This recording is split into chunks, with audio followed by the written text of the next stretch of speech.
Assalamualaikum warahmatullahi wabarakatuh. Baiklah, pada kesempatan kali ini kita akan membahas mengenai audit kas dan audit piutang. Pembahasan pertama kita mulai dengan audit kas. Kas merupakan aset lancar perusahaan yang sangat menarik dan mudah untuk diselewengkan. Selain itu, banyak transaksi perusahaan yang menyangkut penerimaan dan pengeluaran kas. Karena itu, untuk memperkecil kemungkinan terjadinya kecurangan atau penyelewengan yang menyangkut uang kas perusahaan, diperlukan adanya pengendalian internal atau internal control yang baik atas kas dan setara kas. Menurut Ikatan Akuntan Indonesia atau IAI, kas adalah sebuah investasi yang dapat bersifat sangat liquid, memiliki jangka pendek, dan dapat dengan cepat dijadikan kas dalam jumlah tertentu tanpa menghadapi risiko atas perubahan nilai yang signifikan. Lebih lanjut, IAI menyebutkan bahwa kas terdiri dari saldo kas, cash on hand, rekening giro, atau setara kas. Menurut Sukrino Agus di dalam buku Auditing Petunjuk Praktis Pemeriksaan Akuntan oleh Kantor Akuntan Publik, kas adalah alat pembayaran yang siap dan bebas dipergunakan untuk membiayai kegiatan umum perusahaan. Bank adalah sisa rekening giro perusahaan yang dapat dipergunakan secara bebas untuk membiayai kegiatan umum perusahaan. Setara kas dimiliki untuk tujuan memenuhi komitmen jangka pendek, bukan untuk investasi atau tujuan lain. Namun, investasi dapat dikualifikasikan sebagai setara kas apabila investasi tersebut dapat dikonversikan menjadi kas dalam jumlah yang dapat ditentukan dan memiliki risiko perubahan nilai yang tidak signifikan. Maka dari itu, investasi umumnya diklasifikasikan sebagai setara kas hanya jika akan segera jatuh tempo dalam waktu 3 bulan atau kurang dari 3 bulan sejak tanggal perolehan. Perkiraan-perkiraan yang biasa digolongkan sebagai kas dan setara kas antara lain kas kecil or petty cash dalam rupiah maupun mata uang asing, saldo rekening giro bank dalam rupiah maupun mata uang asing, lalu bond sementara atau bond-bond kas kecil yang belum direimburse, dan cek tunai yang akan didepositokan. Sedangkan yang tidak dapat digolongkan sebagai bagian dari kas dan setara kas pada laporan keuangan, contohnya adalah deposito berjangka atau time deposit, cek mundur, dan cek kosong, serta dana yang disisihkan untuk tujuan tertentu, dan rekening giro yang tidak dapat segera digunakan baik di dalam maupun di luar negeri. Misalnya karena dibekukan. Tujuan audit kas dan setara kas antara lain: pertama, untuk memeriksa apakah terdapat internal kontrol yang cukup baik atas kas dan setara kas serta transaksi penerimaan dan pengeluaran kas dan bank. Beberapa ciri internal kontrol yang baik itu dapat dilihat dari adanya pemisahan tugas dan tanggung jawab antara yang menerima dan mengeluarkan kas dengan yang melakukan pencatatan. Jadi ada pemisahan tugas antara pegawai yang membuat rekonsiliasi bank dengan yang mengerjakan buku bank, menyimpan aset-aset baik itu uang, kas, lalu belangko, cek dan giro di tempat yang aman. Beberapa ciri internal kontrol yang baik dapat dilihat dari adanya pemisahan tugas dan tanggung jawab antara yang menerima dan mengeluarkan kas dengan yang melakukan pencatatan. Adanya pemisahan tugas antara pegawai yang membuat rekonsiliasi bank dengan yang mengerjakan buku bank, menyimpan aset-aset di tempat yang aman, penerimaan kas, cek dan giro disetor ke bank dalam jumlah seutuhnya, paling lambat keesokan harinya. Lalu ada bukti-bukti pendukung dari pengeluaran kas yang sudah dibayar harus distempel lunas untuk menghindari kemungkinan untuk diproses pembayarannya 2 kali atau dikenal dengan istilah double payment. Kemudian yang kedua, untuk memeriksa apakah saldo kas dan setara kas yang ada di neraca per tanggal laporan posisi keuangan atau tanggal neraca tadi betul-betul ada dan dimiliki oleh perusahaan. Oleh karena itu, auditor harus melakukan cash of name dan mengirim konfirmasi bank. Kemudian tujuan audit kas yang ketiga, untuk memeriksa apakah semua transaksi betul-betul terjadi dan tidak ada transaksi yang fiktif.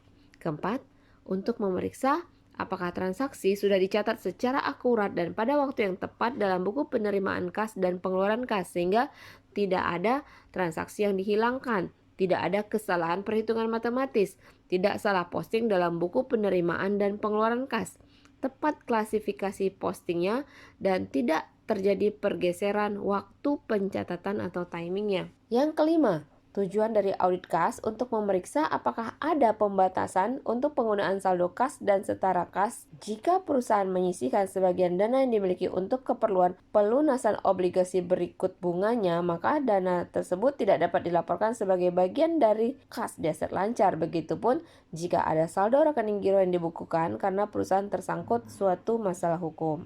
Yang keenam, tujuan dari audit kas untuk memeriksa seandainya ada saldo kas atau setara kas dalam valuta asing. Nah, dalam hal ini kita akan lihat apakah saldo tersebut sudah dikonversikan di tanggal neraca ke dalam rupiah dengan menggunakan kurs tengah Bank Indonesia pada tanggal neraca.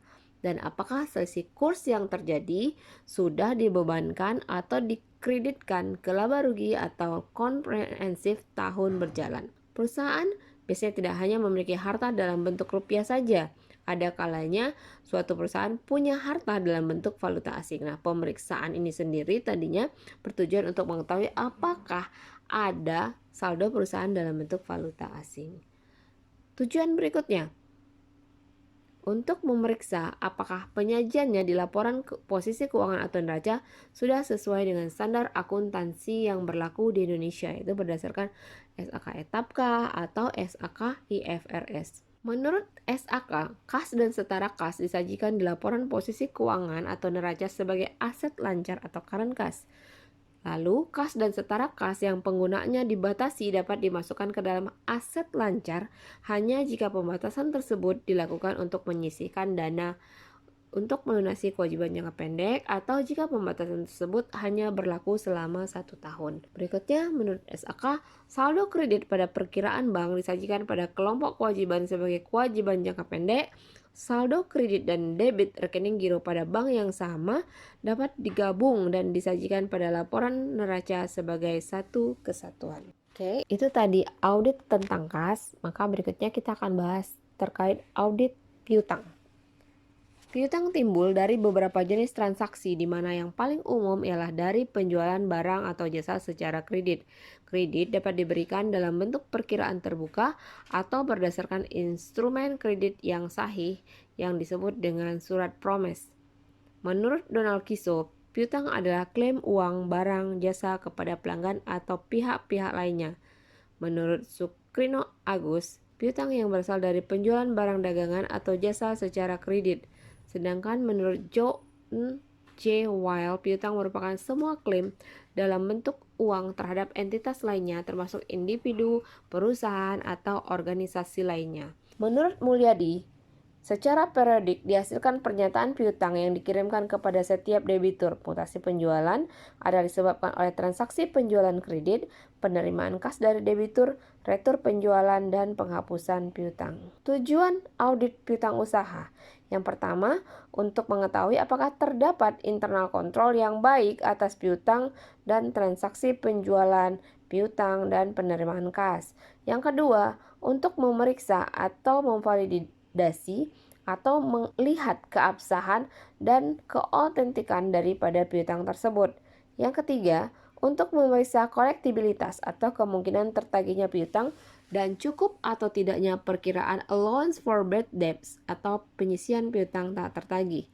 Yang keempat, untuk mengetahui apakah ada kewajiban bersyarat atau contingent liability yang timbul akibat piutang. Yang kelima, untuk memeriksa apakah penyajian piutang di neraca sesuai dengan prinsip akuntansi yang berlaku umum di Indonesia. Nah, kita lihat tentang prosedur audit piutang. Sukrisno Agus mengatakan prosedur audit adalah langkah-langkah yang harus dijalankan auditor dalam melaksanakan pemeriksaannya dan sangat diperlukan oleh asisten agar tidak melakukan penyimpangan dan dapat bekerja secara efisien dan efektif.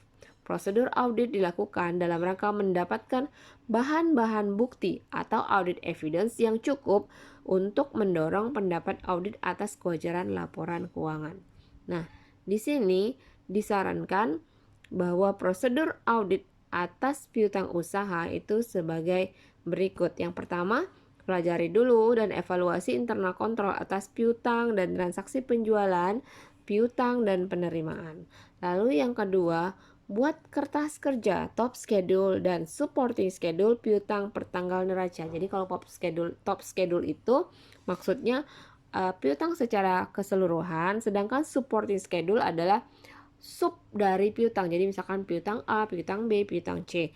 Kemudian yang ketiga, minta aging schedule atau analisa umur piutang dari piutang usaha pertanggal neraca yang menunjukkan nama customernya, saldo piutangnya, umur piutangnya, dan kalau bisa subsequent collection atau tagihan-tagihan pertanggal neraca. Lalu yang keempat, periksa mathematical accuracy-nya dan cek individual balance ke sub ledger, lalu totalnya ke general ledger. Jadi kita periksa keseluruhan buku pembantu tadi, supporting schedule, dan kita bandingkan benar nggak setelah total keseluruhan buku pembantu itu dijumlahkan, hasilnya adalah sama dengan total yang tertera di general ledger atau yang tertera di buku besar. Lalu berikutnya prosedur audit piutang, tes umur piutang dari beberapa customer ke sub ledger piutang dan sales invoice. Kemudian prosedur audit piutang berikutnya, kirimkan konfirmasi piutang. Jadi kalau untuk konfirmasi piutang itu tentukan dan tuliskan dasar pemilihan pelanggan yang akan dikirim surat. Jadi kita pilih nih mana pelanggan-pelanggan yang akan kita kirimkan surat konfirmasi.